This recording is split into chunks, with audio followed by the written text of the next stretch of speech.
আসসালামু আলাইকুম বন্ধুরা।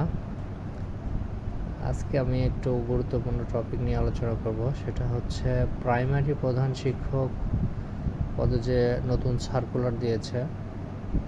তো এটার উপর বেস করে আমরা অনেকে অ্যাপ্লাই করেছি। আমরা যারা নতুন এখন অ্যাপ্লাই করব বা আগে করেছি, কোনো প্রিপারেশান নেই নাই, কি পড়ব, কোনটা থেকে কত মার্কস আসতে পারে এই বিষয়ে কোনো ধারণা নেই। তো সেটার উপর বেস করে আমি একটা ভিডিও করতেছি। তো আশা করছি এগুলো পড়লে আপনারা, যেহেতু 25 মার্ক আছে, তো প্রধান শিক্ষকের জন্য ইংরেজিতে 25 মার্ক মানে অনেক মার্ক। এটা আমরা কমপ্লিটলি যদি 20 থেকে 22 মার্ক এই টপিকগুলো পড়ি তাহলে আমরা পাবো ইনশাল্লাহ। তো কি কি টপিক পড়বো, একদম যারা নতুন কোথায় থেকে শুরু করব বুঝতেছি না, তো তাদের জন্য বেসিক্যালি এই ভিডিওটা তৈরি করা। তো যে টপিকগুলো আমাদের ফোকাস করতে হবে তার মধ্যে 1 নাম্বার আছে প্রিপোজিশন।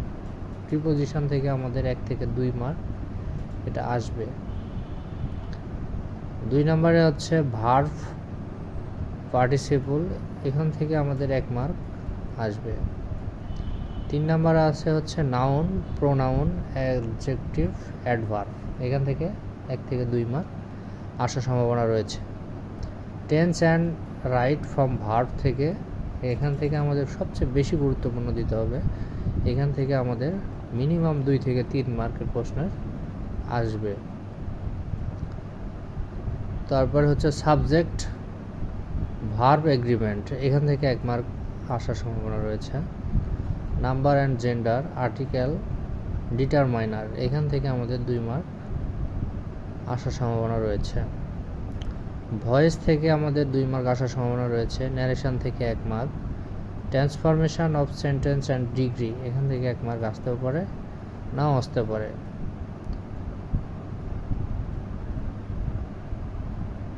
তারপরে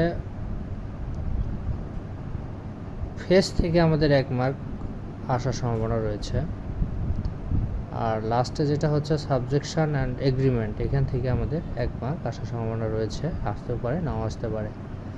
তো এটার পাশাপাশি আমরা যেটা করব, বিগত 10 বছরে যে প্রশ্নগুলো হয়েছে, বিসিএস বলেন আর আমাদের প্রাইমারিতে বলেন আর এনটিআর সিএতে বলেন, এই প্রশ্নগুলো আমাদের একদমই মুখস্থ করে ফেলতে হবে।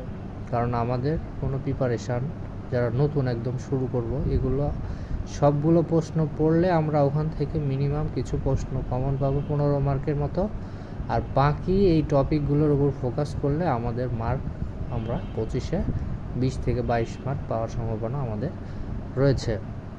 তো যেহেতু প্রধান শিক্ষক পদ, এখানে হিউজ পরিমাণ কম্পিটিশন হবে। তো আমাদের শুধু যে পাস করলে চাকরিটা হবে বিষয়টা এরকম না, পাশের পাশাপাশি আমাদের মিনিমাম 80% নাম্বার থাকতে হবে, মানে 70 থেকে 80 পেলে আমরা এখানে চান্স পাওয়ার পসিবিলিটি রয়েছে।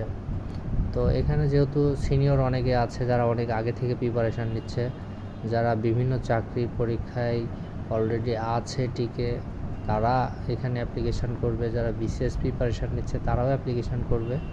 সো আমাদের যারা নতুন একদমই শুরু করতে যাচ্ছে বা আমাদের টার্গেট বেসে কাজ করতে হবে, আমাদের মেন যে টপিক এগুলো ফোকাস করতে হবে বেশি, এবং এই টপিকগুলোর উপরে যদি আমরা প্রতিদিন 5 থেকে 6 ঘন্টা পরিশ্রম করি, আল্লাহর রহমতে আমরা এটা প্রধান শিক্ষক পদে চাকরিটা আমাদের কনফার্ম হবেই হবে। তো নিরাশ হওয়ার কিছু নেই, আমাদের শুরু করতে হবে, এবং এটা শুরু করলে 2 থেকে 2.5 মাসের মধ্যে আমাদের যে কোর্স কারিকুলাম আমি দেব আস্তে আস্তে, তো এটার উপর বেস করে যদি পড়াশোনা করা যায় তাহলে আমরা মার্কটা পাবো। যেহেতু 90 মার্কের মধ্যে পরীক্ষা হচ্ছে, তো 90 মার্কের যে পরীক্ষা প্যাটার্ন, এবং এটার পোস্ট সংখ্যা আছে 1122 জন নেবে। তো বাংলা ইংরেজি এই দুইটা মিলে আছে 50 মার্ক, আর ম্যাথ এবং সাধারণ জ্ঞান ও দৈনন্দিন বিজ্ঞান এই সবগুলো মিলে আছে 40 মার্ক। তো আমাদের যেটা করতে হবে, বাংলা এবং ইংরেজি এটা ফোকাস করতে হবে বেশি। বিশেষ করে ইংলিশে আমরা অনেক দুর্বল আছি, কারণ ইংলিশে অনেকে পারি না। তো আমাদের ইংলিশটা আমাদের টেকনিক অনুযায়ী পড়াশোনা করতে হবে। বিশেষ করে যে আমি টপিকগুলো বলেছি এইগুলো পড়লে আমাদের মোটামুটি একটা কাভার হয়ে যাবে। তো আশা করছি সবাই পড়াশোনা করবেন। ভালোভাবে, এবং চাকরিটা হচ্ছে একটা সোনার হরিণ মানুষ মনে করে। হ্যাঁ, তো চাকরি পাওয়ার জন্য নিজেকে পরিশ্রম করতে হবে এবং সঠিক গাইডলাইন অনুযায়ী আগাতে হবে। আমরা অনেকে দিক পাই না, অনেকে বুঝতে পারি না যে কোথা থেকে শুরু করব। তো একটার পর একটা আমি ভিডিও করব ইনশাল্লাহ। তো সবাই ভালো থাকবেন, যদি ভালো লাগে আমার এই পেজটা ফলো করে দিবেন। ধন্যবাদ সবাইকে, আল্লাহ হাফেজ।